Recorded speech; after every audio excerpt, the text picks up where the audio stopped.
Sa ngalan ng Ama, at ng Anak, at ng Diyos Espiritu Santo. Amen. Panginoong Jesus, nung ika'y nagsimula sa iyong pangangaral, kasama sa iyong mga mithi, ang pagalingin ang may mga karamdaman.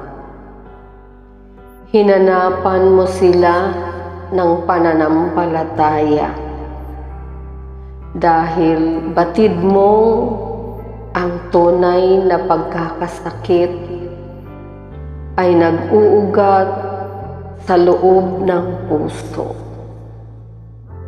at nagsisimula sa pagtalikod ng tao sa Diyos.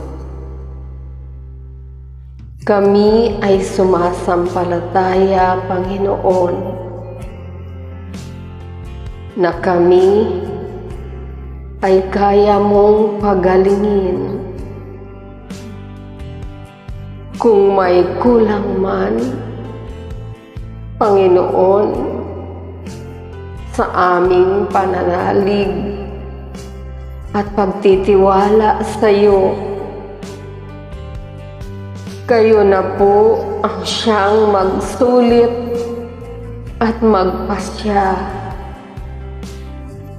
Kung luluobin po ninyo ayon sa iyong banal na kalooban,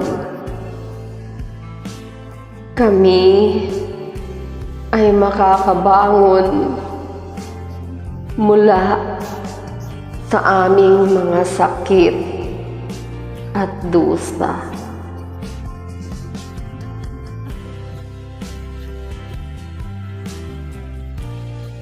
Panginoong Jesus, ikaw po ang dakilang manggagamot. Itinataas po namin sa iyo sa mga oras na ito ang mabilisang paggaling ng mga may sakit. Pagkauluban po ninyo sila ng ginhawa at tibay ng pananalig. Samahan ninyo po sila sa tuwina at maramdaman nawa nila ang pagkilos ng iyong mapagpakalingang mga kamay. Amen. Salamat po, Panginoon. Maraming salamat po. Sa ngalan ng Ama, at ng Anak, at ng Diyos Espiritu Santo. Amen.